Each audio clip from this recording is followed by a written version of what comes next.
Stay standing. Good evening, everyone. Welcome to Board of Selectmen meeting for Monday, December 14th. Selectman Avella, would you lead us in the pledge to the flag, and please remain seating when we're done.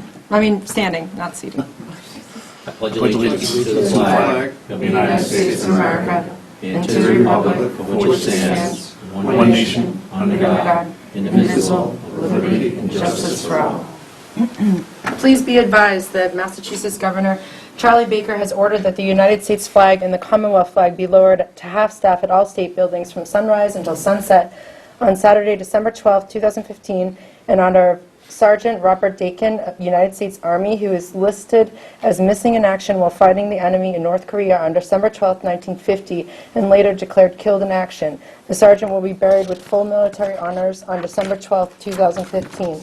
And also, from sunrise until sunset on Monday, December 14th, 2015, in honor of Sergeant Luke Joseph Edward Carrerio, United States Army of Westport, Mass., who died while serving his country at the Army military base in Fort Bragg, North Carolina, on Wednesday, December 2nd, 2015, and also in honor of Specialist Eric Robert Moses, United States Army of Rentham, Mass., who died on Thursday, December 3rd, 2015, from injuries sustained in a motorcycle crash in Killeen, Texas. SBC Moses was stationed at Fort Hood. Moment of silence, please.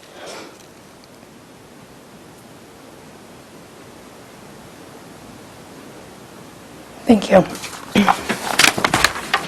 Okay. So Chairman Carr is out of state. Here. Playing chair in his absence. On tonight's docket, 6:30, organization, Pledge of Allegiance, read mail, and an Eagle Scout project. 6:40, FY 2017 operating and capital budget updates. 7:10, public input members updates. 7:20, library trustees building project update. 7:40, chapter land, K property and Bennett Orchard. 8 p.m., Town Administrator, Assistant Town Administrator for Finance and Budget, 2 items. First, Fire Chief request for a firefighters grant, and second, PRCE Park and Rec request for a scholarship gift fund. And then 8:30, other business, annual license renewals for 2016, and minutes approval. Okay, with that being said, Mr. Bergman, ma'am.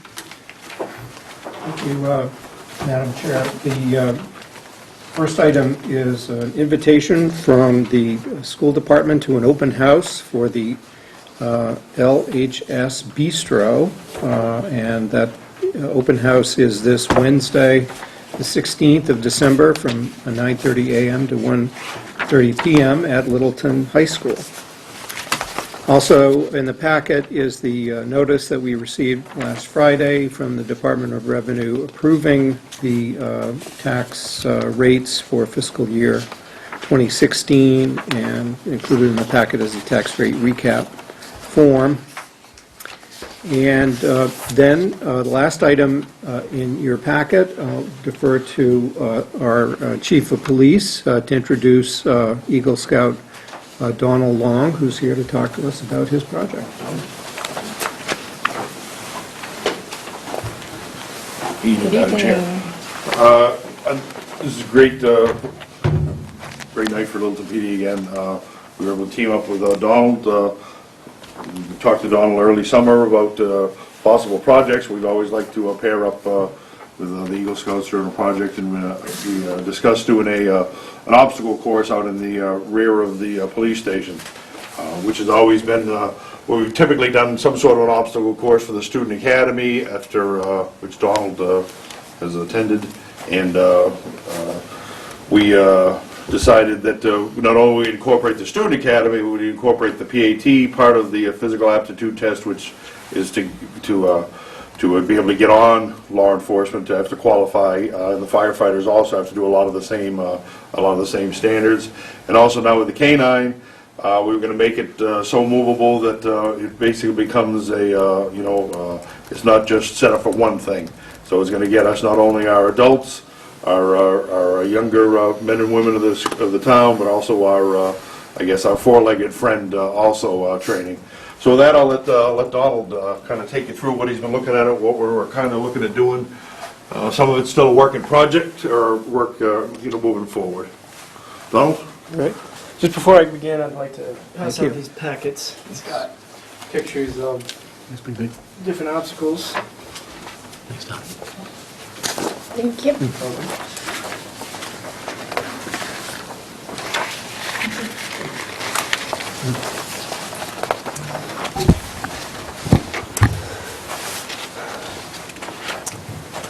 Thank you for the introduction, sir. As you already mentioned, my name is Donald Long. I'm from Troop 1 Littleton. And my Eagle Scout project is an obstacle course behind the Littleton Police Station. I live in Littleton. My project will make a course readily available just behind the police station, as opposed to in Marlborough, which to my knowledge is where the officers were running out previously. This will be available to do the PT test on, canine training. It will be available for the police academy and explorers, and it's going to save money, it's going to save time, transportation for Littleton police officers.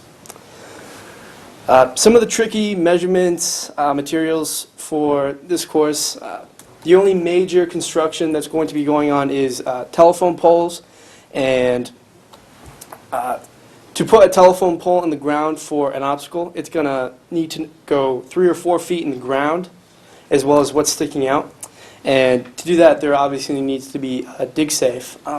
What Chief was nice enough to do, a dig safe has already been conducted, and it passed, and we're able to now dig there and use an auger to drill into the ground. Removable and portable obstacles are going to be an important part of this course. I will get back to those later. And the measurements are meant to be roughly 100 by 30 yards. Again, that's a very rough goal of what we're shooting for. Now, if you look in your packets, I tried to put it in best order that I could. This is just these are in no finalized order as to what we're going to be doing in a matter of months. But first obstacle is balance beams. Those are made of telephone poles. They're going to be 1 to 2 feet off the ground, and there are going to be 2 right next to each other. Yes, that one. They're going to be 2 next to each other. This course is meant to be able to be used by 2 people at once.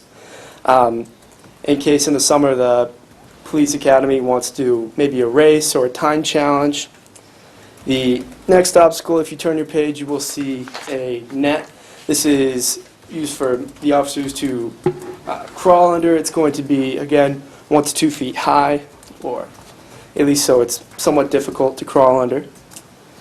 The next event is a tire agility ladder, if you will, if you've ever used one. The goal is to get your feet in and out as quickly as possible.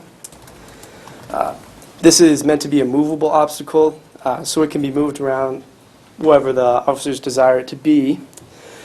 The next event is a required event for the police PT test. It is a wall. Now, this wall is going to be 5 feet tall for the officers who are doing the test, but we're thinking about making it maybe 3 feet tall for some of the younger kids who are doing it.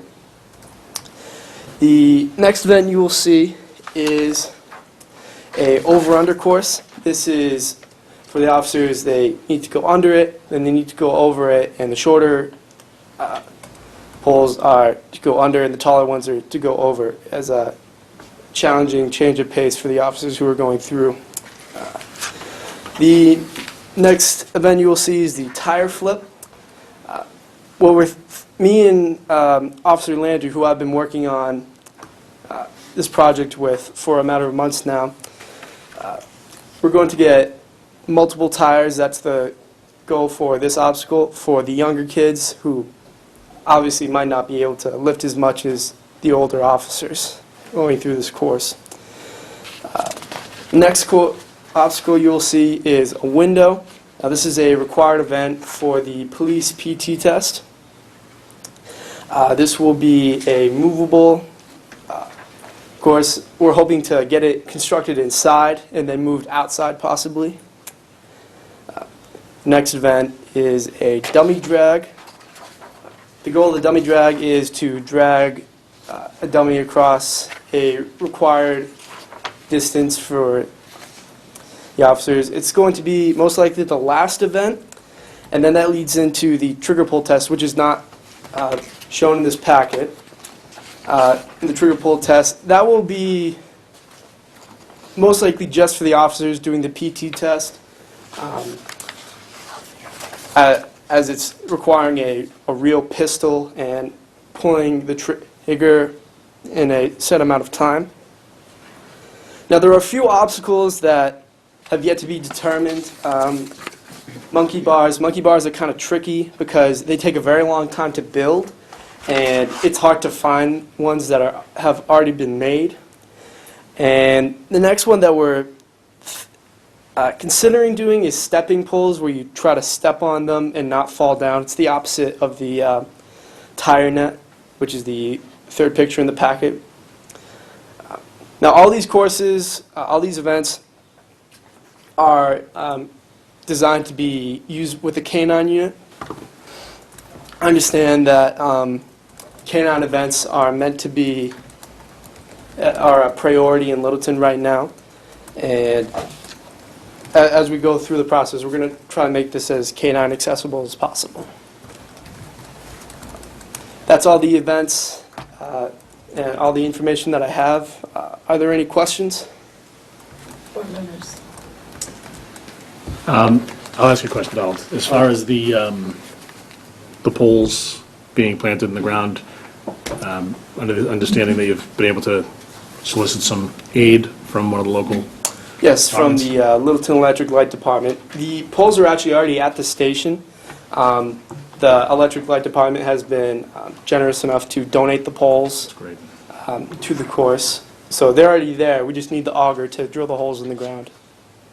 In your permission to drill the holes in the ground? Yes. Your backyard. That's it. Nice job, great presentation. Thank you. Appreciate you coming forward before us and for putting forth something that is going to be useful for the department, useful for the academy and for the explorers, and I assume it's going to be open to the public as well? To the degree it can be, yes. Right. Yep. Funding. Funding. As for funding, it's going to be mainly donation-based, whether it be money or materials. Joe the Barber in Littleton, he's generous enough, he's already donated to the cause. I'm going to be reaching out to Littleton Lumber and a construction company that a friend of my father, I'm hoping that he will be able to donate. Because for the Eagle Scout project, it is not allowed to raise the funds yourself, like give your own money. You need donations, but donations are coming from different places. Okay, good. And Joe the Barber, you know, with all these Army pictures, and Joe's a Marine, and he's still contributing, so that's well done. Contact me about Rotary, too, I will. because Rotary, we help with Eagle Scout projects. I'll be sure to do so. Yeah, as Chuck said, excellent, so thank you. Thank you. Anyone else? Yeah, I'd agree. We're getting really lucky with Eagle Scouts lately, aren't we? So it's fantastic. So thank you so much. I was curious about funding. Only other question from my side, and the comment would be, again, thank you. Are you related to, like, Scott Long and Sarah Long and that family? Or different Long I families? don't believe so, Dad. Probably know better than I do. Do they have money? No? Okay. Are they willing to donate? See, we need it here. Not to my knowledge. Okay, no. just curious. Good family. Okay, well, thank you so much. Thank you. Great presentation. Nice job, Donald, good luck. And for anybody out there that, do you need like the big tires for the tire tosses and all that kind of stuff? We have one. Okay. Trying to get one more. So, if there's anybody out there that has a tire they're willing to donate, either contact the chief, or you can get a hold of Donald, or get a hold of Yep. Mr. Bergman. Contact the station, they'll either get it to me. We'll figure it out. Officer Landry, who's working hand in hand with Donald, so Good deal. Good luck. Nice job. Fantastic. Thanks, Chief. Thanks. Forward. Thanks, Thank Tom. you. Thank you. Thank you. Okay. Item 2, operating cash. Do we have to vote or any kind of acknowledgement for permission to dig? Because the chief thinks he needs our permission. If the chief gives us a plan of where the holes are going to go, we can act on it. Okay. Unless you'd like indiscriminate right to dig Well, as it's many kind of- holes as... I mean, I dig safe the whole area all Yeah. back there, Yeah. just to I'm of the just to mind- check. We're obviously staying away from the helipad with anything Yeah. that's any kind of height to it. You can But approve I it mean, subject to the... As the plan gets solidified, I'll certainly forward it to you again. Yeah, I'm certainly of the mind that between you and Light, you know where to dig holes and where not to. So if you need our permission, I don't think, yeah, I think I think we're good. You're- I'm good personally. You're good, you're good. I'd like to see Mr. Long with a shovel Yeah. planted some of those poles. I got a guy for that. I got a guy. You know a He's guy who knows a donating. guy? Thank you. All right, Great, job. thank you. Thank you. Okay, item 2, operating and capital budget updates. Bonnie.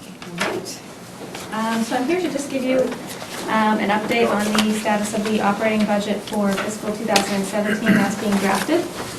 We did hold our all-day budget hearing in the middle of November to walk through each operating budget and look at the changes versus the level staffing and the mission budget. As we requested 2 different versions, level staffing, which would be the same number of employees as currently budgeted for 2016, rolled into 17 with any contractual obligations included, as well as a mission budget, which was what the department head or the appointing authority thought would be best to serve the community and the needs of the community.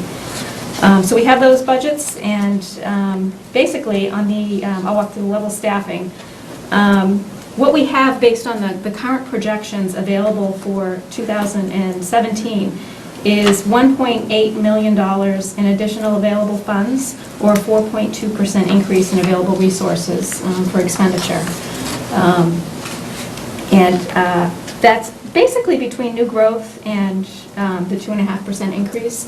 The 2.5% increase that's allowed amounts to about $760,000, and the new growth is projected based on what's in the current pipeline at about $1.1 million. So that equals pretty much in total the $1.8 million that we're projecting for the increase. We do have a lot of items in the pipeline as far as construction, so this is a number that we're going to monitor very closely going forward. We think it's a realistic number, but we're going to keep an eye on where the permits are and where the inspections are for these particular projects. Level staffing highlights. The level staffing budget at this very early draft would propose an increase in total spending by $1.672 million, or about 3.79% over fiscal 2016, leaving a surplus of $216,000, which could be earmarked for additional reserves or savings if the level staffing directive were followed. This is the first time since I've been here that we've been in a situation that doesn't have a deficit. I can attribute it primarily to the new growth and the... So you said the Selectmen. Yeah. But yeah, I mean, we've got a lot of housing stock, and both commercial and residential coming online. So, as I said, it is the first time since I've been here in 10 years that this has happened. So the level staffing budget as presented would increase the town operating budgets by 3.57%, or $277,747. So this is just the town operating budgets. This isn't debt service, this isn't fringe, this is just department operating budgets. Does not include the school. That 277 would increase, would also include the step increases that might be due both under contracts and bylaw employees, and a 2% COLA, which is a COLA that has been negotiated by by all of the town union contracts, and it's assumed for the bylaw employees. That has not been approved yet, but it is budgeted in there. On the school department side, the level staffing appropriation is kind of a guess at this point. What I have is a 4% increase budgeted in there at this point, which is $690,000. The actual impact of the level staffing will be analyzed by the staff once the data is presented. We're expecting to have that tomorrow at some point, so we're hopeful to get that analysis done fairly quickly after that. The technical school assessment is budgeted at a rather large increase. It's a 31% increase, or $155,000. The technical school assessments are very volatile in nature because the per pupil cost for that particular group can be kind of expensive. Although Neshoba is the most reasonably priced, or the cheapest, really, technical school assessment in the Commonwealth. Just 10 students would equate to that $155,000 increase, so it's not a crazy number. I also tested it against the past 5 years, and the average for the past 5 years is within $5,000 of the amount that I have budgeted, so it's a reasonable number to hold at this early point. We're expecting more data to come out over the next few months on that. Debt service is budgeted as required at a $210,000 increase, or about 5.34%. It does include the new roadway service debt for New Estate and Magog roads, as had been previously planned, inside the levy. Fringe benefits are budgeted at an overall increase of $588,000, or 8.62%, which is a pretty reasonable amount. I really went through this to try and cull out as much as I could as far as being overestimated. I looked at the current demographics of who's enrolled in our plans. We are looking at a double-digit increase for next year, but we were able to save on some of the enrollment. We had fewer enrollees than I had projected for this fiscal year, so there's some savings that I could push out. But we are expecting a double-digit increase in health insurance, probably around the 13% range. I also have budgeted the OPEB increase of at least 10%, and any other fringe costs that might be included in there. This spending plan, again, the level staffing, would also allow for capital expenditures of just over $2 million, and that would include capital or planning for future capital or capital reserves. It's just can be used for one-time expenditures. This is made up from accumulated debt service retirements of about $960,000, and the balance would come from undesignated fund balance or free cash. And this has been our normal spending plan in the past few years. There will be some discussion with the Financial Policies Group in January when they reconvene about using maybe some additional undesignated fund balance or free cash usage to augment some other reserves for capital planning, like the fire station, or any other projects that might be on the horizon, like a debt exclusion stabilization fund or something. But that will be in the future. This is our normal spending plan. It does not propose anything of that nature yet. We'll wait for that to come out of the group. So that's the level staffing, and again, that's with a small surplus of 200,000. Any questions on that before I go to mission? So mission. Here's the big one.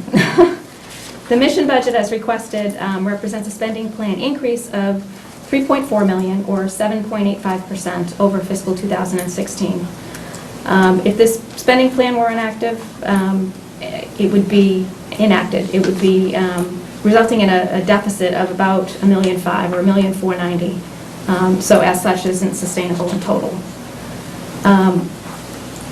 The mission budget represents an estimated full-time equivalency increase of about 15 people to include both the town and the school departments, spread across several different departments. So that's a big number. That impacts also the fringe increases, and I have calculated that into the mission budget. The mission budget would increase the town operating budgets, and again, non-school, non-debt service, non-fringe, by 11.4%, or $887,000. It would also include the step increases as well as the 2% COLA.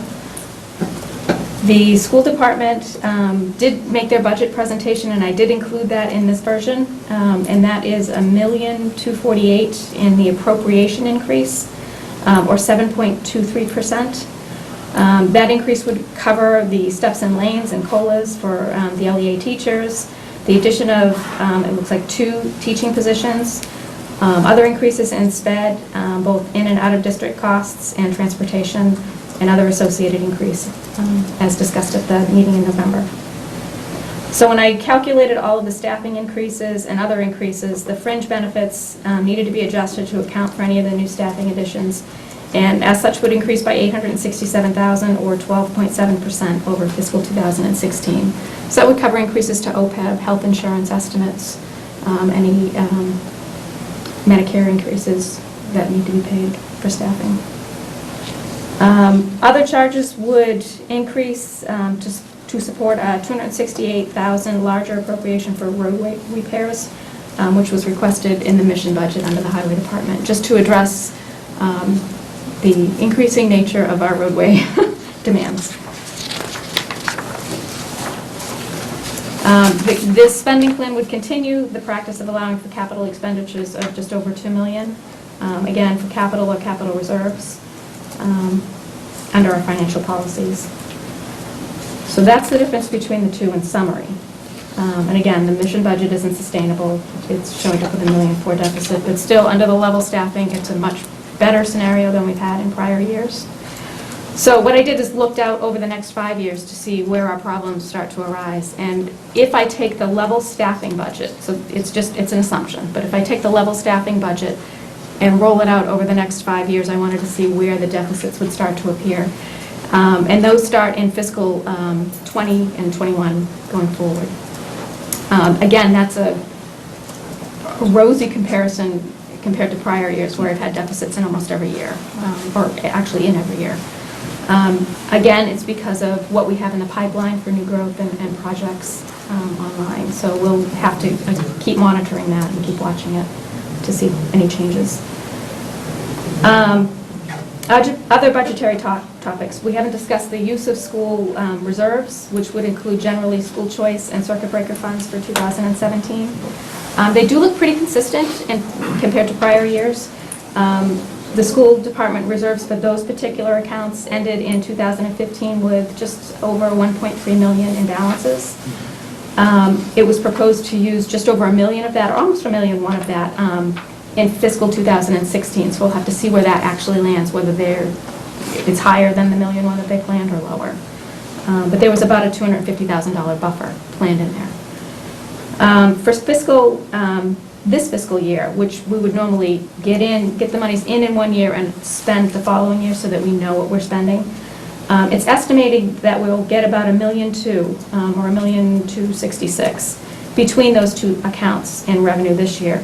So it would mean that you could sustain the same level of spending, in theory, in the next fiscal year, in fiscal 2017. So we don't necessarily, at this early point, see a big change in what might be available for those particular reserves, but we'll have to see what the spending plan is tomorrow night at the joint meeting.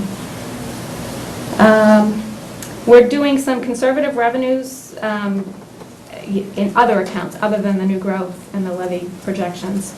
We're looking at a 1% in local receipts increase. We did an adjustment this fiscal year, which allowed for about an 8% increase.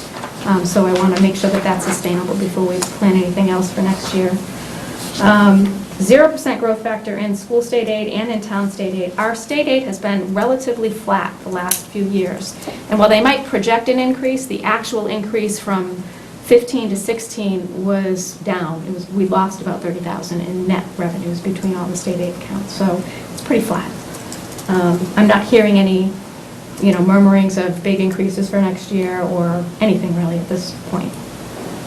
I did put the new growth projections in, again, $1.1 million for 17, about $700,000 for 18, $565,000 for 19, and $300,000 for 20 and 21, which is more back in our normal levels from prior years. In expenses, I'm projecting a 3% growth in town department budgets, which is typically made up by any steps and COLAs that might be due, with a 0% increase in operating expenses.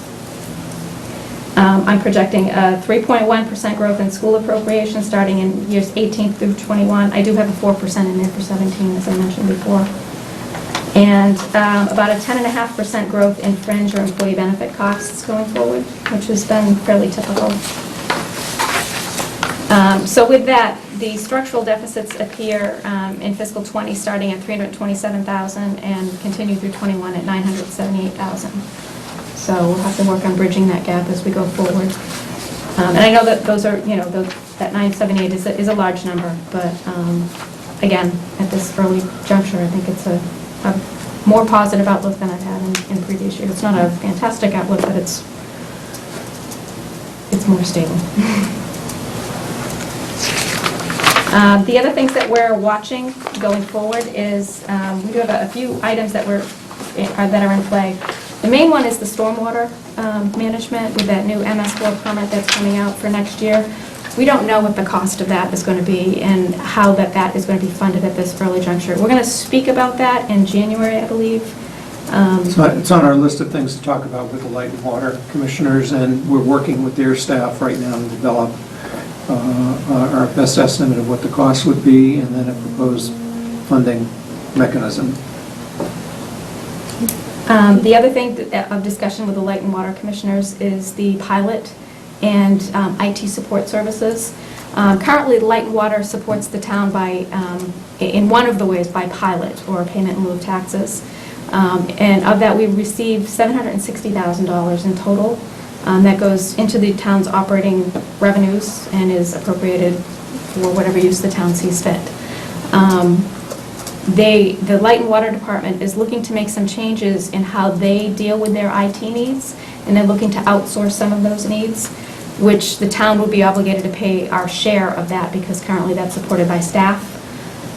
So there's some early discussion that the numbers might be in the neighborhood of the $60,000 range, but further determination of that, what the actual number needs to be happening through the next 30 days. I know Nancy's been looking through the proposal and kind of, trying to identify the specific cost, but we'll have more of that going forward.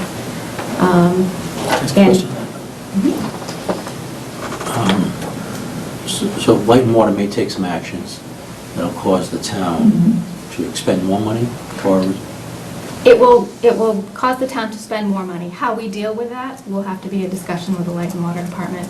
As an example, one of the solutions, which I would love to see, is to increase the pilot. I'm not saying that they would want to do that, but that trade space is possible. correct. Okay. And- When are we meeting with Light and Water Commissioners? In January, we're trying to pick a date, convenient date in January. I think I've heard from two of you of dates that you're available, but we're trying to pick a time. It would be an off meeting night. Because that's really something that's important for the two boards to discuss before unilateral action is taken. They should hope. And I don't want to imply that they've been, not supportive in the past. They've been very... No, they're Very very supportive. supportive. They, dare I say, generous Yes. on when you compare when we look at what our pilot payment is, but we have not had, there's not been a high-level, policy-level discussion between the two boards, well, probably Yeah. in a long, I've been here, this is my 9th year, and this will be the first meeting, so looking forward to that. Since Tesla invented electricity, huh? And so we've got, the financial policy group reconvening in January. That's another item that will come up for review, and maybe some recommendations coming back to the board and the finance committee on augmenting any reserves for future capital. And then the last one is the highway, potential staffing restructuring. We're in very early discussions with highway management and staffing recommendations that came out of the 2014 study.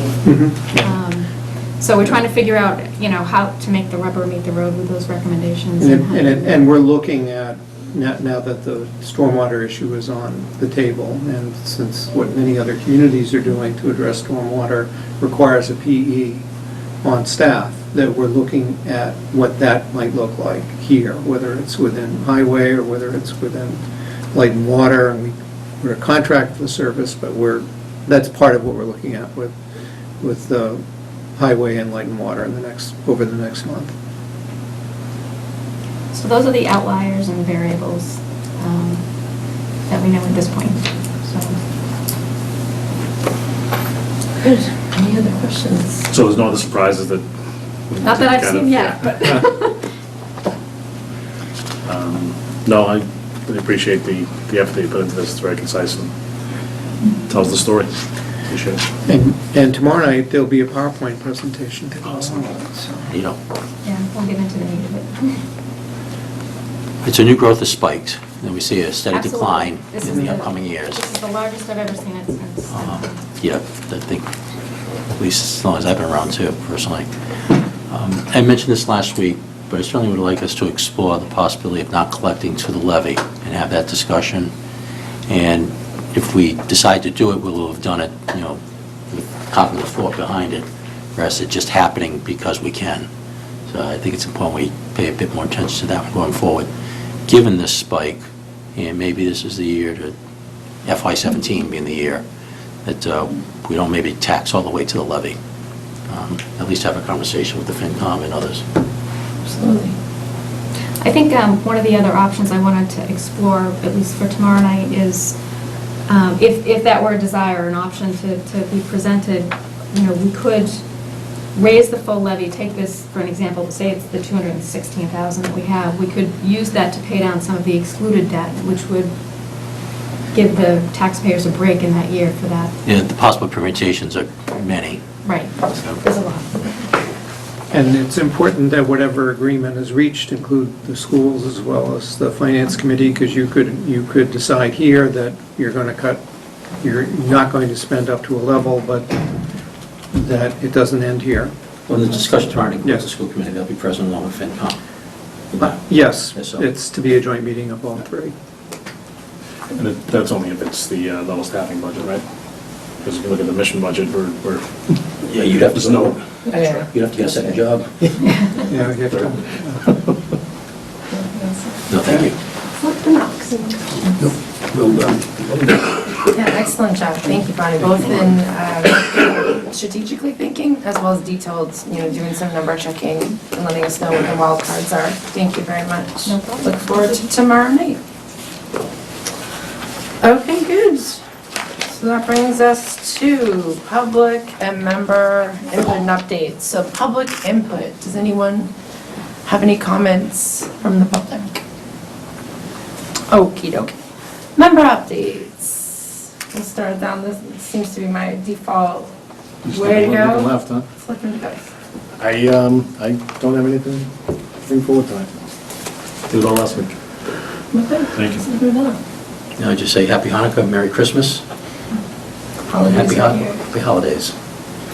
It's looking nice. I'll second that. I want to apologize for being late. It's funny what one down wire can do to a business, but I had to stay there until it got fixed and got all our computers back up. 5 hours. Wow. And just, and we'll go into it later on too, is that a lot of things have been happening this week. It has to do with the choice we had in the tax rate. And I just want to point out, I take a look at this board, and this board I admire, and whatever they do, what choices people make, they do it what they think is the best in town. And what we did was to bring it back to where it was just a couple of years ago. I think some people have the wrong idea. Number one, if you look at our tax rate is actually lower coming up than it was this year, number one. Doesn't mean the taxes are going down, because revaluation probably goes back up. But what Chairman Mr. Carr was proposing and what was actually voted on, when you look at it, is 13 more cents to the residents per thousand. That's all it was. Or if you take a look at it bi-monthly, it's $4.17 difference a month. And I want to thank Bonnie, because Bonnie gave me this nice readout sheet that I had today, but my computer went down, I couldn't print it. But I did pick out something on this. It just, number one, our levy back in 1988, when this all started, was $4 million. We're up to $32 million right now, so there's the difference. But just in 2010, that CIP ratio that we talk about was 1.41. In 2011, it was 1.4. And in 2012, 1.41. 2013, 1.41. And then 2 years ago, it jumped to 1.47. After that year, we went down a tiny bit to 1.45. And this year, we went back to 1.41. So there wasn't this enormous change that this board made. It was just a tiny, tiny bit, only to get it back where it was in the previous years. And personally, I think most of the time, we usually have like 5 people show up for that meeting. I think some people had the wrong idea with the LBA or the business association coming in, that there was this big change being made, and it wasn't. We made a choice, and I stand by it. I don't, I stayed off Facebook. I didn't want to get myself excited, because I heard there were some things on there. But I think people have to realize the choices that are made is how much thought goes into it for the public and for the town. I just want to point that out. Well done. And I appreciate you, introducing that, if I just may piggyback. Because certainly, each of us up here are taxpayers also. Each of us lives in a residence in the town of Littleton and pays those taxes. That 13 cents Joe mentioned, it comes to $52 on average for the average home here in the town of Littleton. So that's what our discussion was over, it's $52 a year. Now, $52 is $52. It's not to be sneezed at in any way, shape, or form. But on a $400,000 home, and so I think we're working hard to keep the balance as to what's required. And when this split rate began in the town 28 years ago, the difference, to just use a different way to measure it, between the residential rate and the commercial rate was only 22% more than the residential rate at that time. And since that time, it had ballooned to as much as 74% more. And we're just bringing it back into a little bit more. And I think in all good conscience, to say, well, I want to keep my taxes low, but my neighbor can pay more for valuation, that needs to be examined. And that's why I did go the way I did. So thank you, Joe. Okay, great. So from my side, COA put on a fashion show. It was fabulous. I want to shout out to the fire department because during that fashion show there, and as well Bill Cole, because the water heater broke during the middle of that, and it was kind of a flooding situation. But it was great. It was a great time, and I think they have them twice a year. So, I'd encourage you to stop by for one of the fashion shows. It was really fun, and thank you to Barbara for doing a great job leading that out. So that was great. All right, that brings us to item number 4, which is the library building project update. So Sam and others, if you want to come on down and talk to us a little bit about the library building project. We've already got that. Thanks, Sam. Yep, We have electronically, huh? in color and electronically. Okay. All right. So thank you very much for having us today. I'm just going to start with discuss. Do you want to advance it too? Oh, sure. Bottom one is forward. Okay. Thanks. Thanks. So I just want to thank you today. So I'm going to start with a brief history of the library project, talk about where we've been, where we are right now, where we hope to go. I'm here today with Stuart Roberts. He's with Johnson Roberts, our architect. He's going to show you a few options that he's come up with for a new library. None of them are final. We still have to pick the land too, but I'll discuss that a little more today. And with me today are also Ted Fiffey and Chris Lawson. They're with CDR McGuire. They're our owner's project managers. And Demetra Taylor, she's one of our library trustees. Okay, so just to begin, back in 2014, the library heard about a planning design grant, which was available through the MBLC, which is the Massachusetts Board of Library Commissioners. We received a grant for $40,000 from MBLC and $20,000 from the town through, I believe, a town meeting. This was all took place before I got here. So we received the grant, and the purpose of the grant was to perform a feasibility study, perform a community needs assessment, basically do everything we've been doing so far to try to figure out what the patrons want, what the community wants from a new library, how to go about doing that, and designing a new library to apply for a construction grant in January of 2017. So after we received the grant, things sort of stalled for a little bit. The previous director left. He moved on to Seattle. And there was a brief period where there was no director. PMBC was trying to find a library consultant, but they were having issues with that. And so eventually I came aboard. I had similar issues, and then eventually I was able to locate a library consultant.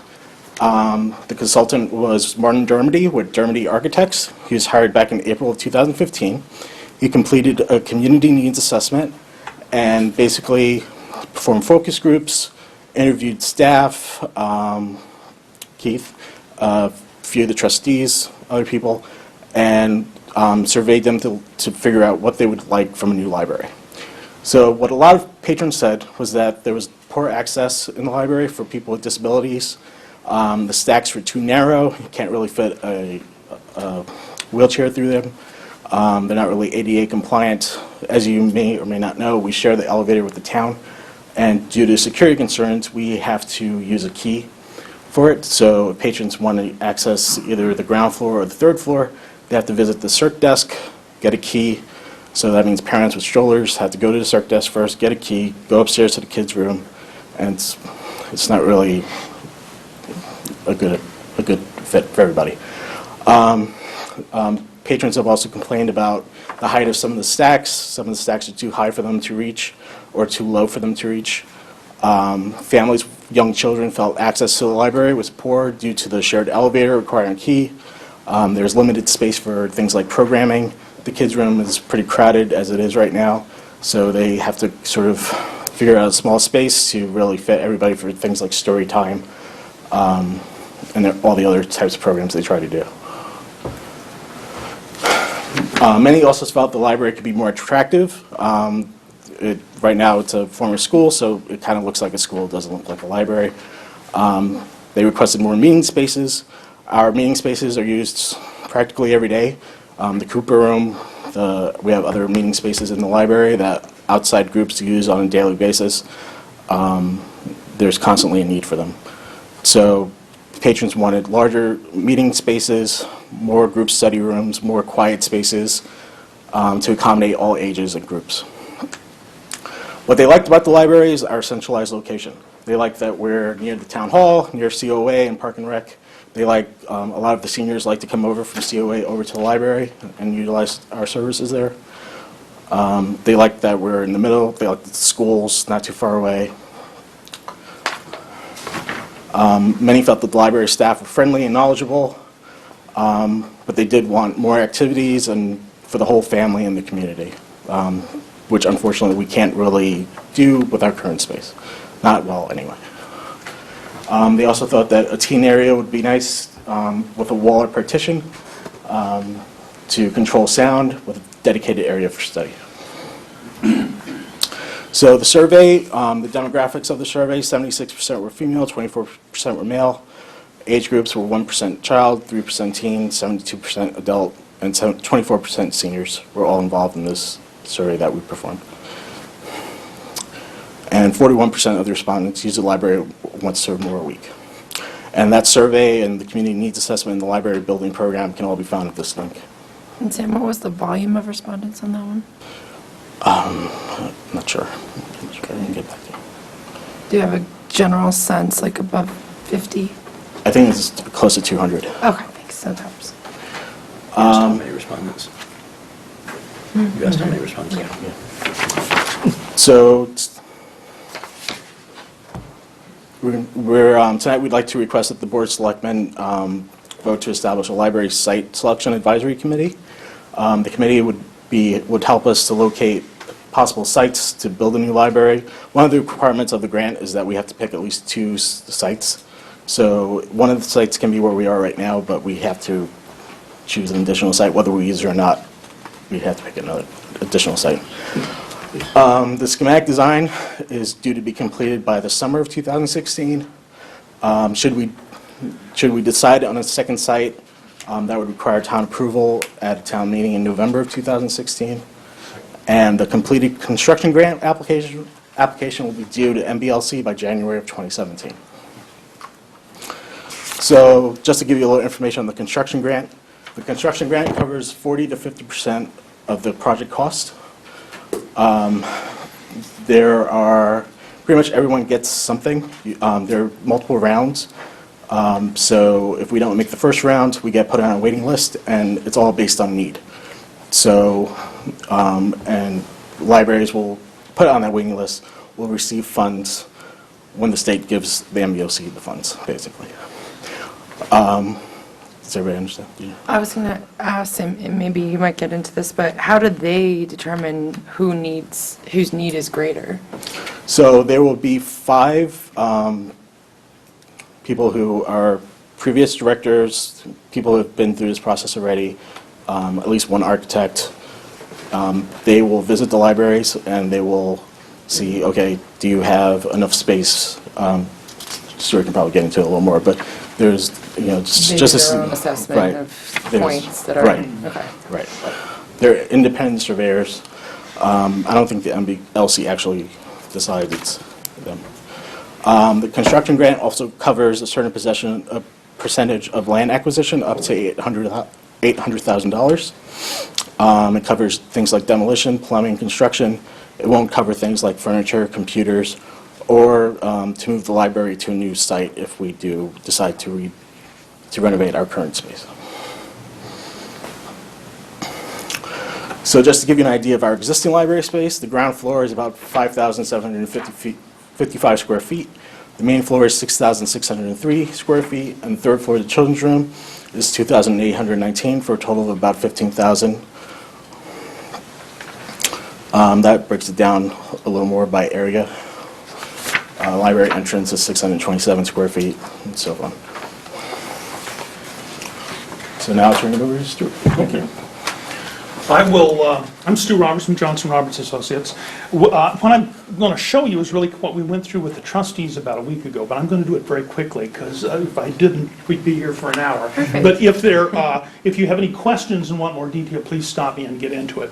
Really, the starting point is the building program, which was prepared prior to our starting work. They had a consultant who came on board to produce that, and that's calling for a library of about 22,700 square feet. So that's expansion from 15 up to about 22, which is all based on needs and population things. So that's kind of our starting point. That's the numbers. If you looked at a diagram for what the library would look like, this is kind of all the spaces drawn up to scale that are out of the building program. We have looked at a number of options.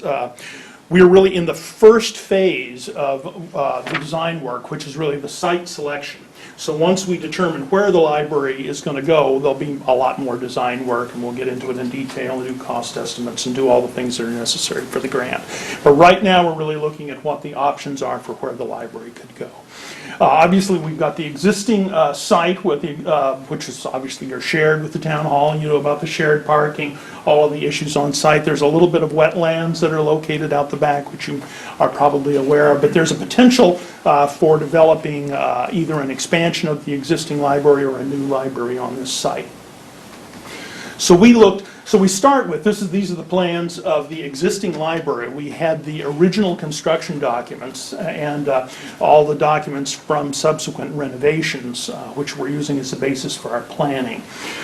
We took the original construction documents and sent them off to our structural engineer for an analysis. And I just got the information back on the structural analysis. Now, a library, in order to support books, needs a live loading of about 150 pounds per square foot because books are heavy. When they did the analysis on the building over here, which is a former school, they found that the structural capacity is about between 50 and 100 pounds per square foot for the existing building. So the existing building really isn't designed to take library loading. Okay, now they have book stacks there, but nothing's happened. But the building is not designed to take the book stack loading. There are 3 levels.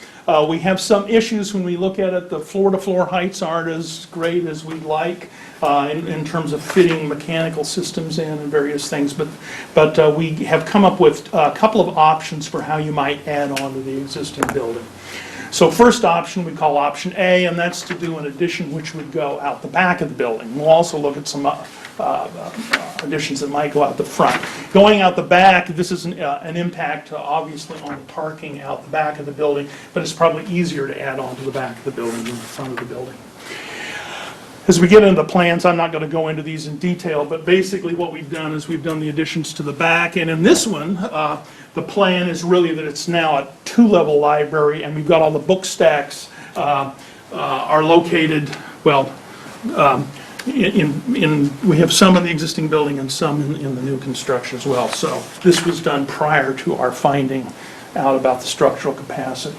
But this would be a 2-level addition, and the plan would be that something else would happen with the 3rd level.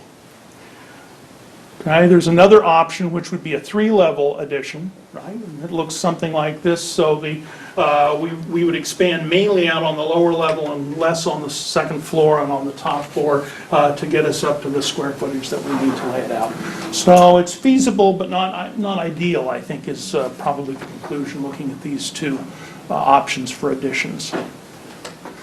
Third option we looked at is what if we were to take the existing building down and do new construction. One of the complications is we share an elevator, so the plan would be that we'd leave that elevator to serve the town offices, but we'd take everything down and do a new 2-level library. And there's lots of different ways that could be organized, but this was our first pass on doing a 2-level library, and it's set up, I think, in a way that is very efficient. It probably works a little bit better than some of the renovation schemes. It's a little bit smaller. Might well end up costing a little bit less than the renovation scheme. Other scheme that we've looked at is the possibility of doing a new library at the Morgan property. I don't know how familiar you are with the Morgan property. It's a huge piece of land, but it's got wetlands that run right down the middle. And the most difficult part is right at the front entrance where we need to come into the site, there's a little finger of wetlands that goes right across the front. So to get into the site means that we're going to have to do a little bit of wetland mitigation. We're going to have to keep the road kind of narrow coming in. We're not narrow, maybe wide enough to get cars in, but we're not going to be able to open up the whole front. There'd be a drive that would go in, and we do the library and parking would be constructed a little bit to the back. So one option that we looked at was we bring the drive in along the property line, we have parking, we site a brand new library, and it's sited such that it can take advantage of the views of the pasture land that's back in there. And all that works. That's parking for about 60 cars in there, and that's about a 22,000 square foot 2-story library that you look at. And you can see how we have to stay away from the wetlands. So we've kind of cleared out what we can on the site plan.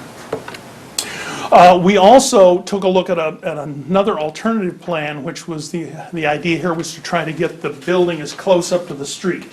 The issue here being that we'd like people to be able to see the library so they know that it's there and know that things are going on at the library when they drive down the street. So we're trying to get it as close to the street as possible. So this is another potential site plan that we looked at. And obviously there are many site plans. There'll be a lot more design work here, but those are kind of the issues with the Morgan property. And this plan, there's lots of different ways to organize it, but this is a two-level brand new library. Okay, since our last meeting with the trustees, they asked us to take a look at another option, which was the possibility of doing a new library on the site down here on where the tennis courts are located. So we've taken a very quick look at the feasibility of doing that. So what you're looking at here, this is just the assessor's map. This is off your GIS system, just to see the boundaries of the property. And you can see there's a fair amount of town-owned property back over here. These are obviously the wetlands that are in the back that we have to take into consideration. And of course, this is the building we're currently in, right? So there's the aerial view. You can see the tennis courts, the existing building. We took a look quickly at what would happen, and it looks like we could fit a 22,000 square foot new building, expand the parking back here for about 60 plus cars. There's some grading issues, and there's enough room that we could relocate the tennis courts, whether they're located here with the wetlands or over here someplace else. So it looks like this, at least it's a feasible site. This probably worth taking a look at in terms of siting a new library. So that's where we are. We're really kind of at the beginning of the process. We need to figure out where the library, what's going to serve the library's needs the best. And then once we know that, we're going to get into a lot more detail in terms of the design and do everything we need to do for applying for the grant.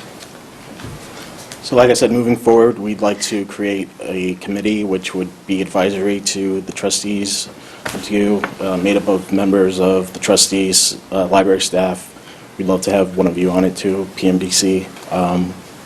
So yeah, and basically the purpose of this committee would be to review possible sites and also review further design options and make those options, make their recommendations to the library trustees.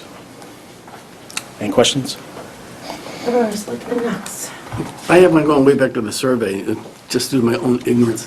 Where was the survey? Was it online, or did you grab it at the library, or how could people get to it? It was online, and there were also focus groups. So we invited patrons into the library, and they were basically asked various questions on what they thought about the library, what they liked, what they didn't like, what they'd like to see in the new library. There was an online survey that asked similar questions. Our Martin Dermody, he also interviewed, I believe he interviewed Bill Cole, he interviewed Keith, he interviewed some of the trustees, some patrons. But on the survey, was it on your site, was it on the town site? I believe it was before I came here, so I believe it was the library website, but I'm not. I know how hard it is to get people to participate in surveys, we've done it a million times, but Yeah. I'd like to see more than just 200 people live in the town.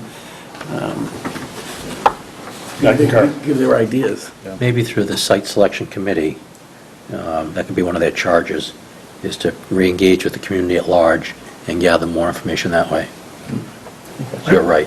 I would just jump in and say, as the designers, we encourage community participation. So part of the plan would be, as the design progresses, we intend to have some kind of public outreach forum. So at least as it moves forward, we're looking for community input as the design.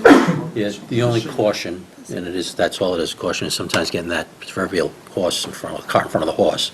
We're already starting down that design road and then bringing some input. This would have been a more perfect time, if you will, 2 years ago, but that ship has sailed. But I think it's still recoverable. So, but your methodology is sound and agreeable.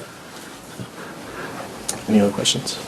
Yeah, just a Yeah, couple comments. Well, one thing is, if you do engage in another survey or solicit additional information, there's resources available through the town. Obviously, we can make public addresses.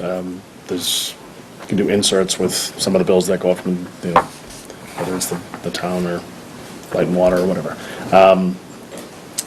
When you apply for construction grants, what's the competition like? How many towns are typically applying for those grants? Right now, I believe there are about 30 libraries competing for the grant, but everybody gets something. So it's based on need. So you're put on a waiting list. Okay. So what are there, like 5 libraries? Yeah, so let me jump in, and because we've been through this Yeah. several times, Right. several rounds. The way it works is they'll take all the applicants and they rank them basically by size. Okay. And then they split them up into groups. I don't know how many groups, there'll be 5 or 6 groups, right? And so Littleton would be competing against other communities of the same size, right? You're not going to compete against little towns or bigger cities.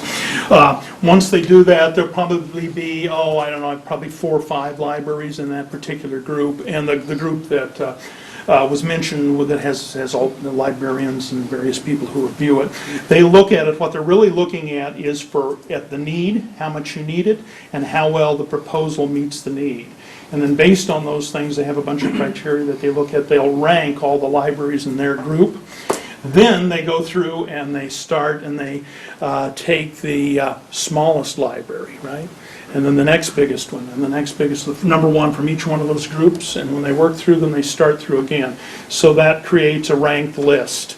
And however much money they've got, they fund the top of the list, and as more money becomes available, or if libraries don't take advantage of it, they keep dropping down the list and they work through the list. So this round happens about once every 7 years or so.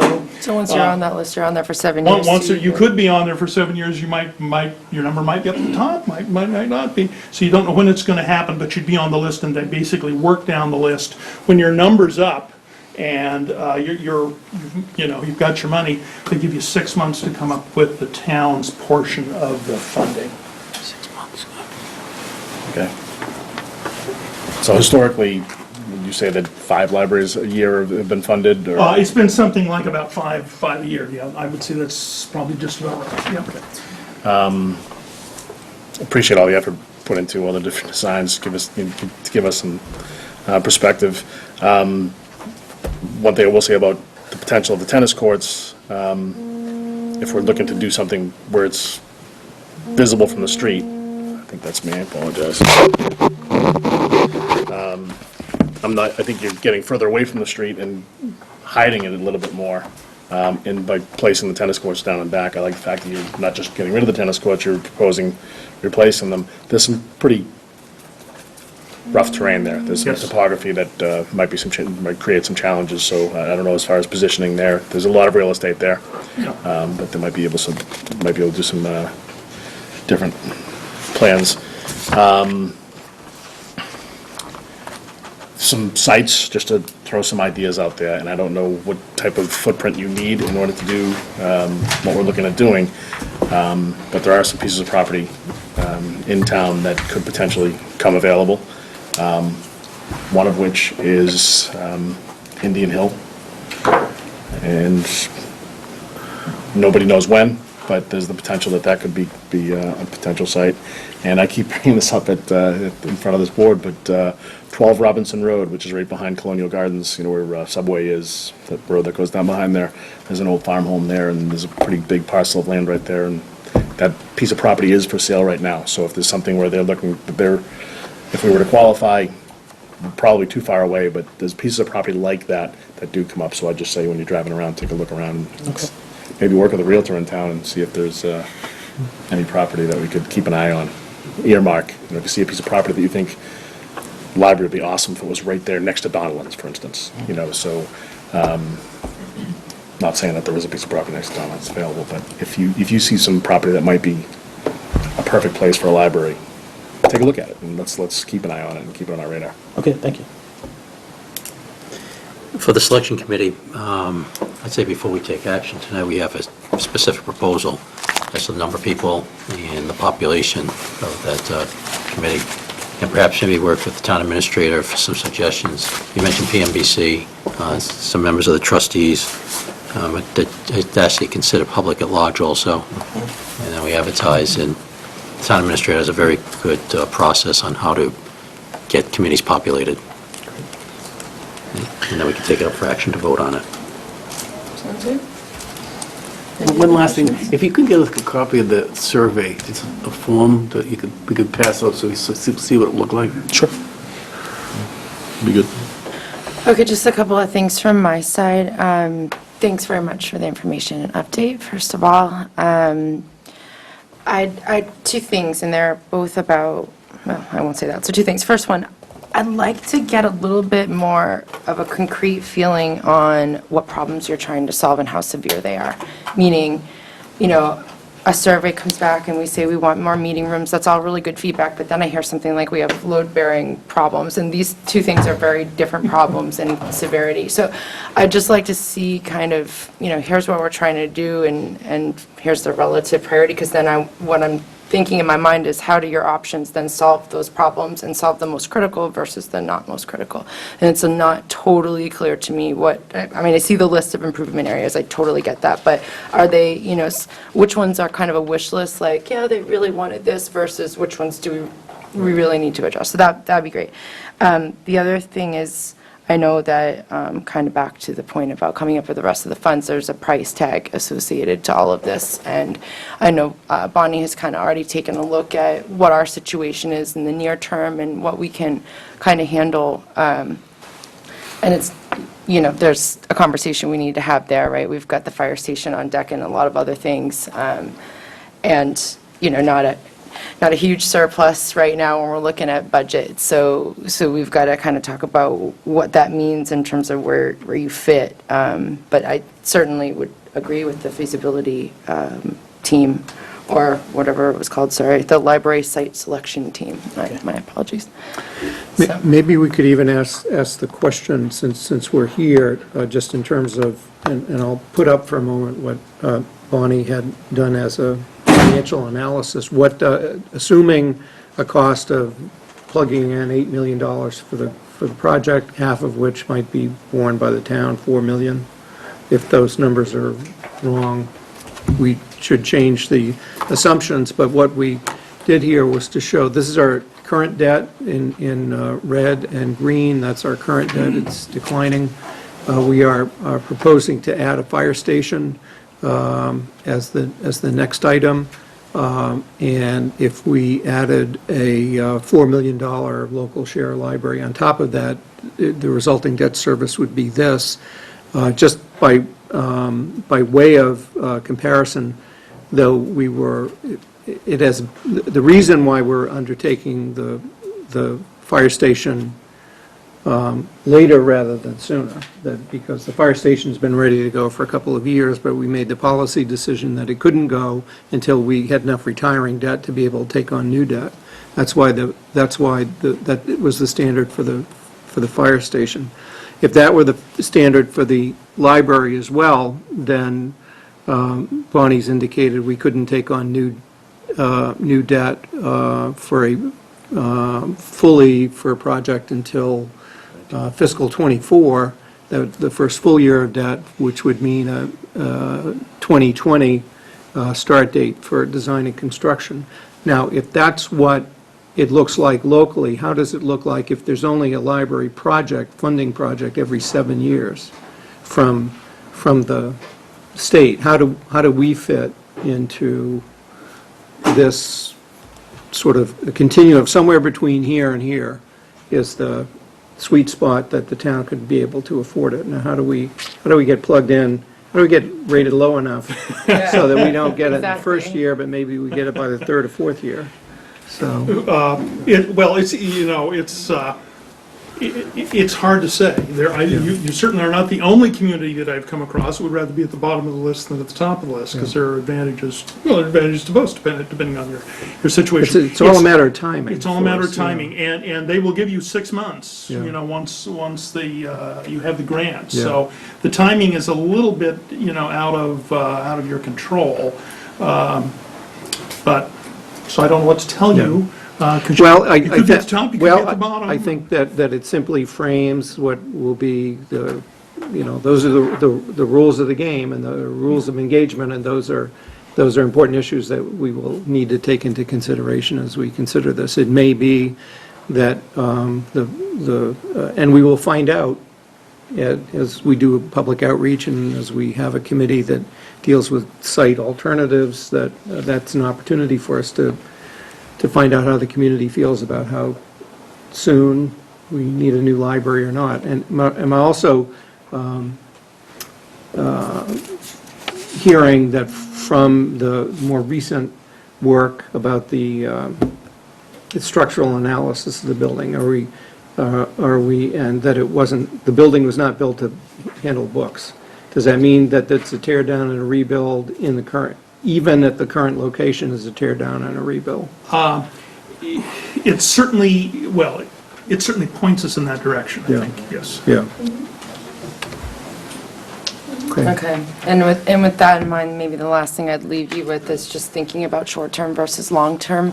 Is there anything you can do creatively to solve some of these problems? Like the first one I see, poor access for people with disabilities. Well, we probably don't want to wait till 2024 potentially to do something, so just start thinking about, is there anything we could do, smaller projects, while we figure out what the real, the root solution is?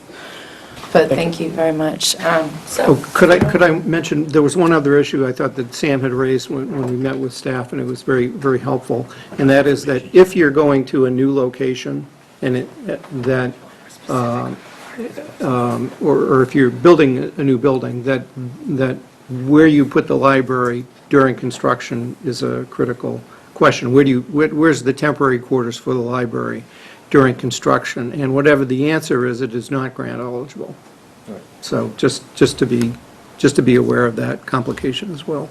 At some level, the advantage to finding a new site and building a new building at that new site, removed from this complex, is that the library, you can just have moving day. And there will be a day where or moving week, let's call it. Because I saw what they did when Concord Carlisle High School had its moving week. That you could continue to operate and then just move to the new structure. If you're building as a reconstruction or tear down and reconstruct, then you've got some other complicating factors there. But appreciate the update, though. This has been great. great to have this information. Thank you. Keith, the way you put this motion together, is it in the intention that it be 7 members? Because there's 7 boards represented there. Well, let's see, if you want to add public at large, then let's, you could add plus, pick a number of at large. You want and to then keep that it 2 so becomes it's an your odd goal. number? Not make it too big? Sure.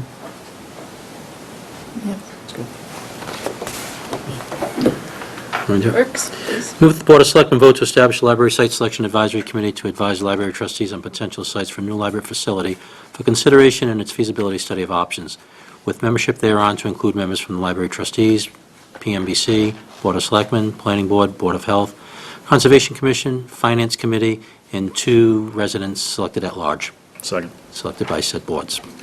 It's been moved and seconded. All those in favor say aye. Aye. All those not in favor say nay. I always have You got it. trouble with the negative one. Thank you. Thank you guys very much. Thank you. Thank you. Opposed? And thank you. Jeez. Anyone that disagrees? Okay, 5A, chapter land. First one up is the K property and entering in a host community agreement. Good evening, Mr. Guthrie. Welcome back. Welcome back. Okay, we've made some good progress on this one, and now we're here tonight to hopefully make an agreement. Yeah, I can report that when we met last Monday night, our action item was to meet jointly with the planning board, and some of us did attend that meeting with the planning board and discuss both the K and the Durkee properties because they're side by side and because part of the plan that Mr. Guthrie had submitted to us to highlight where the open space would be in the K property, specifically on the western, on this side here, that he also submitted a revised plan for the Durkee property showing some open space also along Foster Street. So I could report that the basic reaction from members of the planning board was favorable to that they were favorable to the Board of Selectmen proceeding to enter into a host community agreement with Mr. Guthrie to accept what he's willing to offer, which is 11 or so acres along the Foster Street side of the property, together with a 6-foot area that would connect here in the northern part of the property, that would connect the open space that's being donated through this trail with other town-owned property here. And we've had town council and the Developers Council finalize the form of a host community agreement that reflects this plan and provides for the envisions the donation of land, in return for which we'll give a notice of the town's non-exercise of its right of first refusal, which we all understand we're not going to exercise the right. We're not calling a town meeting between now and November 29th, and the board voted last Monday night not to assign the right of first refusal to a nonprofit conservation organization because there were basically no takers. So so the proposal, the recommendation is for the board to approve the form of this host community agreement that's been drafted by council, and to thank Mr. Guthrie for our cooperative conversations. Mr. Guthrie, would you add anything or like to make any comment, or did Keith summarize well? Yeah, I think you did very well. Yeah, no, I did enjoy the process. I thought it was very open and very honest, and I think it's a good way for 2 parties to treat each other, quite honestly. Likewise, thank you very much. Great. Before board input, any input from the public? Mr. McIver maybe, or any comment? Good? Excellent. Any thought about granting 6 feet along the easterly border all along back to the town forest so you could be in Grimes Lane and make it back there? One of the things I suggested at the planning board meeting on the record is that I am open to, if the K parcel is something that we can subdivide, that we are open to a trail system from town-owned forest down to Grimes Road. It's very difficult at this point, though, to commit to what that could be, not knowing the feasibility of that parcel. Okay, and I appreciate your answer, but basically you are saying that if you can develop it, then you are open to having something that might sneak in out through the back there? Yeah, I think the desire of the trail committee and some other folks in town was to get in from your town-owned parcel here, leave this as well for maybe a wildlife corridor, or a bike trail, or a pedestrian trail, but also have another one down through here. Yeah. Which we committed to, yes. Okay. Just not formally on this plan, but Right. in your open meeting, yes. And we'll be continuing to have conversations between the town and Mr. Guthrie over at the planning board, where the Durkee Farm subdivision is still under consideration. One of the issues that we put on the table at the joint meeting last Thursday was to ask Mr. Guthrie to look at having a portion of the Durkee property, the southern portion, near the commuter rail station. We'd like to have a continuing discussion about whether some portion of that could be made available for commuter rail parking. So we shall. Thank you. Selectman Rutland. Yeah, the host community agreement, as we drawn up last time, was amenable to me, and then the addition that requested that put the 6-foot corridor in there, and that's in here now, so excellent, appreciate it. I do want to commend you for how you and your representatives have worked very well with the town. Thank you. Ditto, yeah, nice process, thank you. Thank you. Likewise. If no other discussion, I'd look for a motion. Move the Board of Selectmen vote to authorize execution of a host community agreement with David A. Guthrie, CRISPR Federal, and Grimes Road LLC developer, along with their successors and assigns relative to the K property, Assessors Map R08-13, subject to approval as to form by Town Council. Second. It's been moved and seconded. All those in favor say aye. Aye. Aye. Opposed? So this obviates the need to waive first right? The text of the agreement encompasses the waiver of the right of first refusal. So this serves to waive the right of first refusal. We do have 2 execution copies that we can have the board sign tonight, too. Town council has approved it as to form. Good. Great. Great, thank you very much. Thank you. Thank you, Mr. McGovern. Or please introduce yourself. Yes. Yeah, we're back. Thank you. Thank you. Mr. Guthrie, before you go, just one Yeah, question. I have a question. Don Montgomery, 43 Foster Street. Plan list is laid out as it has. But one of the questions that comes up, and something that Mr. Guthrie might think of, is that you've gone through the process, I guess, you've waived the right of first refusal, and this is one of the intricacies of Chapter 61. I don't know what that says about the land being in Chapter 61 or not. Certainly no one wants to acquire it, but it may be to Mr. Guthrie's advantage to keep it in Chapter 61 for lower taxes, especially whereas he's trying to explore the land, and he could do that without changing the use of the land. It's something to consider, but we need to figure out Chapter 61 a little more detail. But, that's something for him to consider. Do you have any insight on this as to, you waived your right of first refusal. Does someone have to explicitly ask for the land to be taken out of Chapter 61? First, before Keith answers. I don't know it's this board's responsibility to get into tax strategy for a developer. Well, it does say If something. you want to about- have conversations about with them process. perhaps, please take them offline, I would suggest. We're not a tax strategy board. Well, I'm not asking for a tax strategy, I'm saying, what's the process here? Is the land taken out of Chapter 61 according to Chapter 61, or is that another decision elsewhere? When the board executes the waiver of its right of first, Removes it. on the right of first refusal, which we'll do when we sign the document, it's out. And It's if an definitely- owner, for whatever reasons of their own, wants to put it back in, they're welcome to do that. Yeah, well, okay, well, that's helpful, because there are intricacies that are not obvious. Chapter 61. I mean, that would be my first guess, but I don't know if that's really the case. Okay, thank you. I think my limited knowledge of it as well, it allows you, when the seller pulls it out, to declare it for your eligibility. I think Right, if you put, rollback- if you put, tax that you benefit from. well, and if you put it in, I don't know, we'll give the developer the free advice that if you did put it in, then we'd have right of first refusal on it when you take it out. Right, but it's likely not that anyone's going to. So I please, didn't nod off during the meeting. But I think you benefit from a rollback tax yeah, as well now. yeah.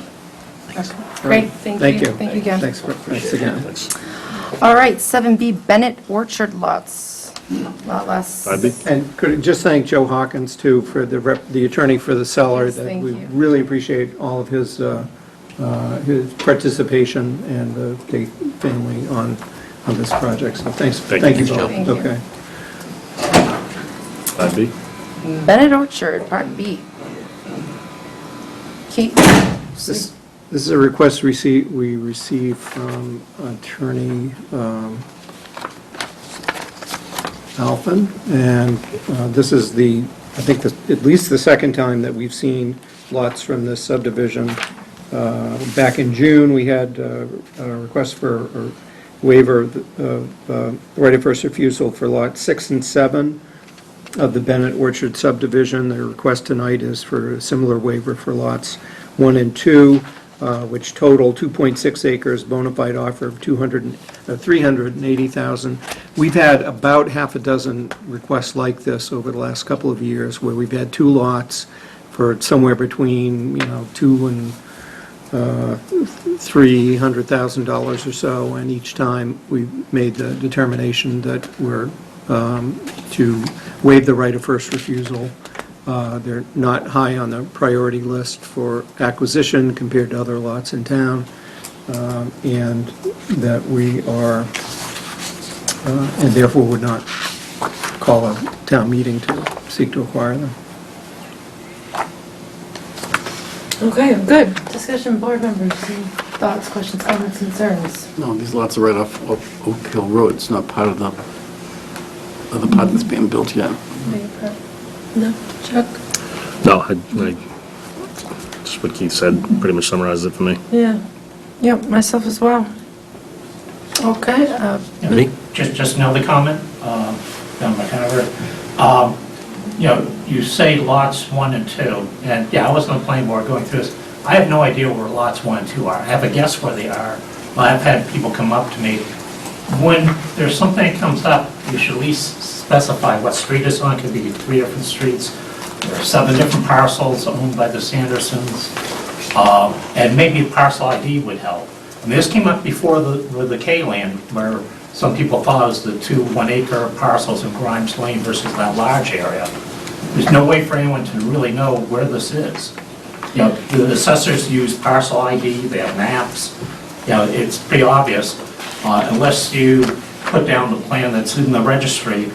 There's no way anyone knows where this is when you say lots 1 and 2. sure, and we do have a nice little map in our packets. I wonder if that's something that we could try to... I could certainly say anytime anyone asks you where they are and you don't know, you can ask me. Why I'd don't be you put delighted the to tell public you. notice so the public knows? Well, we didn't hold a public hearing on this. There was no public notice. It's simply on the agenda. It's on the agenda, but once again, no one knows where that is. There's no debate. I have neighbors calling me up asking where that is. They don't call you, but they call me. So I two mean, it's just things. Direct a them. real problem. As I say, direct them to me, Dawn. I hear from you an awful lot on an awful lot of issues, but I didn't hear from you on this one. And we do have a map that would answer the question. So go through that. I understand the point that you're making, that it would be good to have it proactive rather than reactive. I guess my point is the public should know. I mean, you know, and you have maps, and that's great, but no one knows where this is. Understand, but it's valid feedback. It's all available to the public. Excuse me? It's all available to the public. They just have to contact. Wait for motion.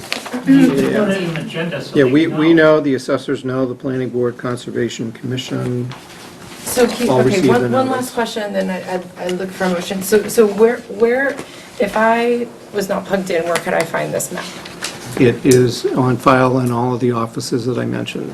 Our Conservation So if Commission, I'm curious and I Planning didn't know Board. Keith Bergman, for example, just I'm not Concert- plugged in, I can just go and knock on the doors of any of these boards and they'll get me what I need? Yes. Board of Assessors, Great. Planning Start Board, with arms. Okay, that's great. Done. What's the barrier to specifying it on the agenda so someone, a public member looking at the agenda can know? So the agenda's a different discussion because we only have to put a certain level of information on the agenda. And then from there, folks need to, do a little bit of research on their Diligence. own to find out more details. So I understand the point that you're making and the seed is planted in my mind how we could do better, but the information is there if you want it. I see the point that you're making, you'd like it more readily available. Valid point, thank you for the feedback. I was hoping you would make it Miss- easier for the public. I understand your point completely. Thank you. Look for a motion. Move that the Board of Selectmen vote not to exercise the town's right of first refusal under Mass General Law, Chapter 61A, Section 14, to acquire lots 1 and 2, as shown on the definitive subdivision plan for Bennett Orchard, Oak Hill Road, and Wickham Avenue, and Sanderson Road, totaling 2.6 acres for a bona fide offer of $380,000. Second. It's been moved and seconded. All those in favor say aye. Aye. Aye. Opposed? Motion passes. Thank you very much. Okay, that brings us to 8 o'clock. We're almost back on track with 6A. Fire chief request for a firefighter's grant. Chief, if you'd talk to us a little bit about this potential gem, it looks like. Let's see. Looking to apply for the Assistance to Firefighters Grant. Comes around every year, typically anywhere from August to December. Right, this year we're looking to replace our SCBA, our self-contained breathing apparatus that we wear into fires. Currently, the air packs and systems that we use are 3 generations out. They're 10 years old. By applying for this grant, it's very competitive, it's countrywide. We'd be able to put in, apply for about $300,000, of which we would be obligated to pay 5%, about 15 grand, if we were lucky enough to get the grant. This would most likely be awarded sometime in the spring to summer. And if we get it, we'd potentially saving about $275,000, $85,000 for capital funding. Like it. Talking about. Board members, questions? What's your knocks? None? Nothing. That's what I was going to ask, is the replacement plan absent this grant? It's actually in the capital Budget. budget now on this round. Because the $306 million that Homeland Security wants to make available, it's 2,500 competitors out there, they anticipate. So even if we average it out, we'd come in a little less than 300, so you still got the good backup plan, so thanks. It's in there.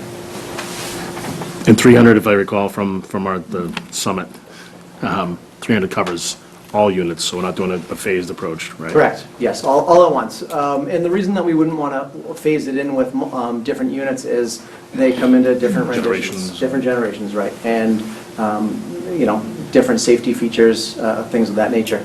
So if we, had some of the guys doing one version of a pack and some doing some, with different Training, features. yeah.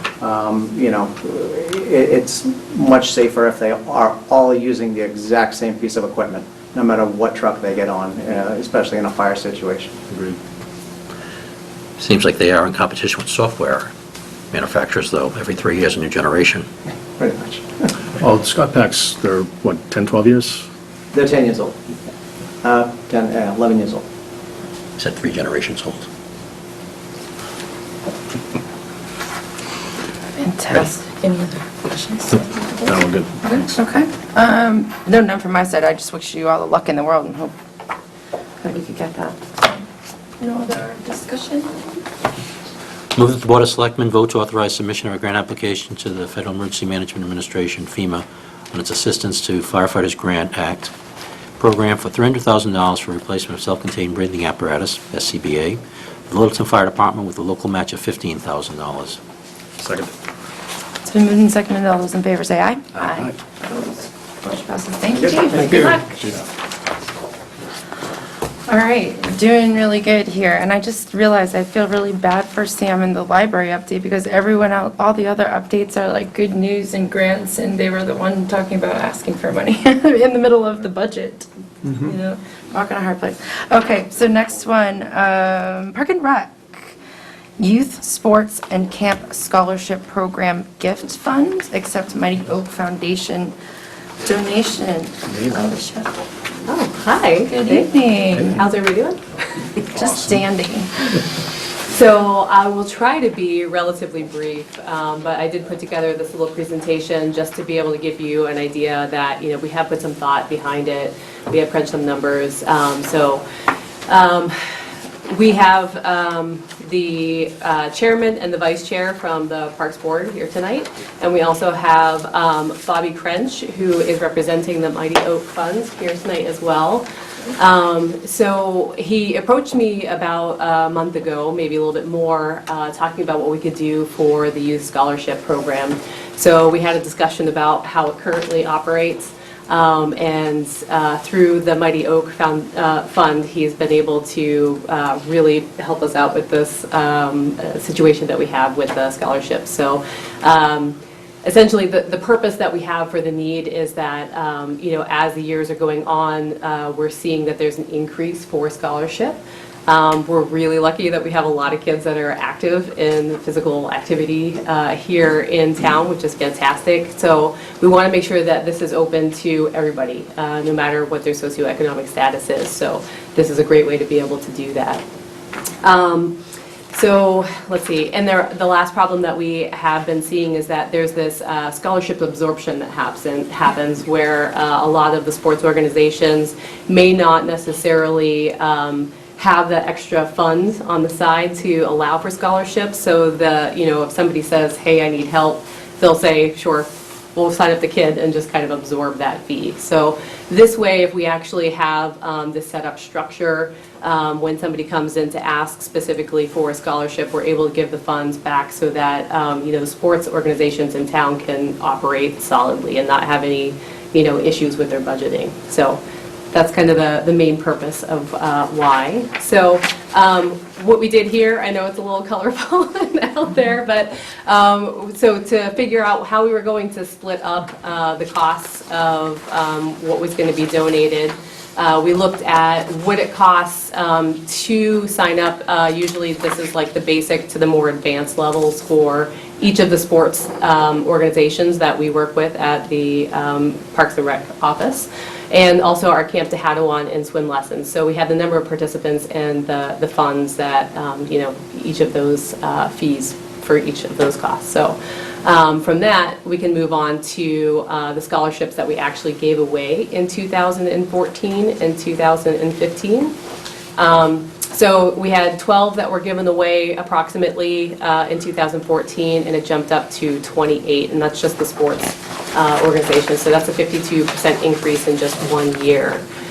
So Camp Tehadawon in 2014, we were able to give away 22 weeks. And 2 swim lessons. And then in 2015, we actually did not have funds available to give away scholarships. And it's interesting, I think Bobby had made the point that you can see a correlation between the number of scholarships and the number of kids that were missing from last year. So that kind of, breaks my heart a little bit. But so with that, we've sort of figured out a percentage of how we would actually break up all of the funds. The Mighty Oak Fund would be donating $8,500. And on the next slide, it has the breakup. Yeah. So thank you.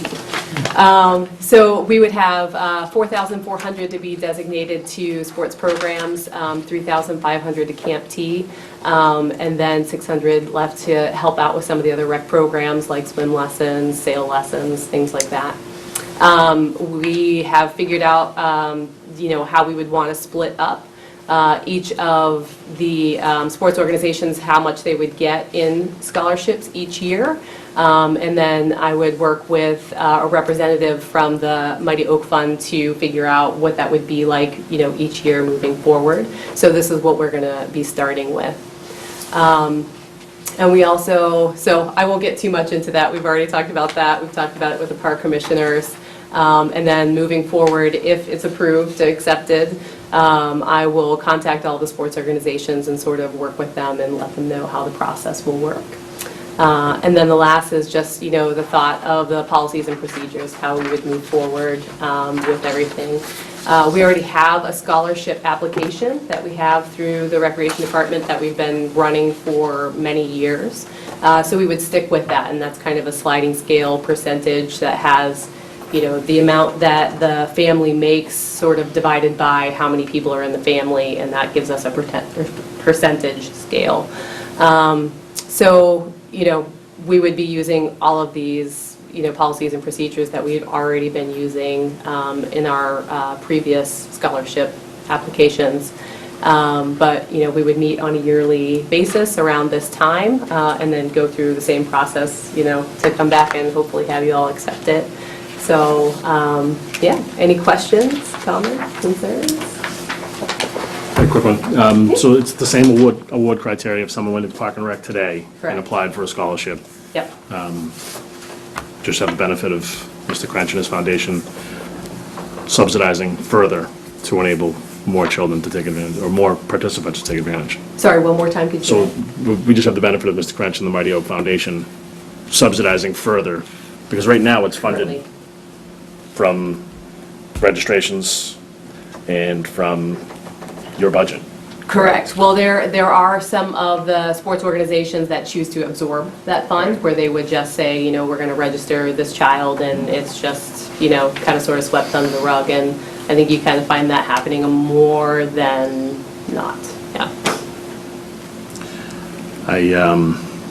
As a father of five, I think this is a great opportunity for families to take advantage of, their children being able to play sports, go to camps, that kind of thing. And I've actually, Bobby and I have both served on the baseball board, and he's still treasurer, right? Yes. And so he's done some yeoman's work on LYBS to look at where the money's going and that kind of thing. So I think Right. this is very welcome, and Mobile, really appreciate you stepping forward and making this available. We just asked Bobby for the elevator version about the fund, the Mighty Oak Fund. Yeah, my family started it upon my father's passing 4 or 5 years ago, and we initially started it as a scholarship at his alma mater, and we just went from there. My nephew's a diabetic, type 1 diabetic. We originally were, working with diabetes companies, but they were just very large, and the money got lost, and it just wasn't rewarding to us, and so we just decided, my sister's in New York, I'm here, we both, decided to use the funds, the money we raised to just do something, more local for each of us. So she's doing something on her own, I'm doing something up here, and our goal is basically to just to keep this fund, active, hopefully grow it. I have a plan that I'm gonna set to fundraise for it, to hopefully increase the amount donated, but I'm gonna hold to that. I don't know how it works in terms of year to year. Right now, we're just starting with 1 year, and then we're gonna revisit it. But my plan is just to keep it going, and we still, my charity still, we still work with the college my father went to, and one thing I'm going to be doing here is probably holding a golf tournament in October is the plan right now, and part of that is going to go towards this, not the full amount of fundraised for that, but you'll hear more about that if you're willing to participate. It'll be a lot of fun, but. I applaud your community spirit, and thank you to your family, largesse, and your sister in New York, and you here. Thanks much, Bobby. Any questions? Thanks. Likewise, thank you very much. Sounds great. Thank you. Move the Board of Selectmen vote to approve the request of the Park and Recreation Commission as pursuant to Mass General Law, Chapter 44, Section 53A, to receive and deposit a donation of $8,500 from the Mighty Oak Foundation to a special gift fund to be used without further appropriation by said commissioners for youth sports program and camp scholarship program. Second. It's been moved and seconded. All those in favor say aye. Aye. Thank you. Thank you. Thank you. Thanks very much. Thanks, guys. Okay, Another positive thing. right. Keep Jimmy in Florida. Keep Jimmy in Florida. 7A, annual license renewals for 2016. There are lots of them here, and I believe we did not receive any concern from staff on that. What do we say? Staff recommends renewal. Staff recommends renewal. So just out of curiosity, and so both chiefs, I might ask you, what are some of the kind of checks that you do to make sure that you're okay with these annual renewals? Well, it depends on the common vic, because, it's different, for different licenses, obviously. Obviously, the liquor license is much more extensive. A lot of it is just, maybe complaints throughout the years, and that's pretty much once they have it, it's okay, are we having any issues? And no, we don't, basically, so, Procedurally, if we ever had complaints, that's not really the basis for not renewing the license, that's the basis for holding a hearing and taking action on the license. The renewal process moves us from one year to the next, but they have a property interest in the license that entitles them to due process. Okay, that's great. So if I'm doing my math correctly, which I could not be, but about 44 license applications, and they're all checked out. Yeah, that's great. Or we feel good about it. Excellent. Any discussion, board members, comments, questions? Nope, just your math is impeccable.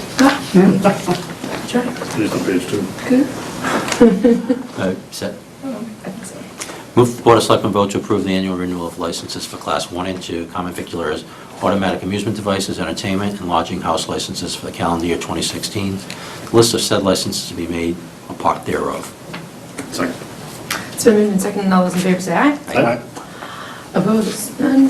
Great. Excellent. Thank you to our businesses and to the chiefs. Thank you. And lastly, minutes approval from last night.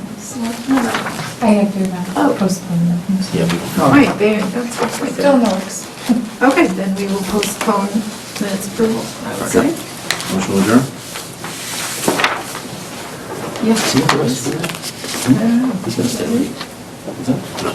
Come late, Second. stay late. It's been moved and seconded. All those in favor say aye. Aye.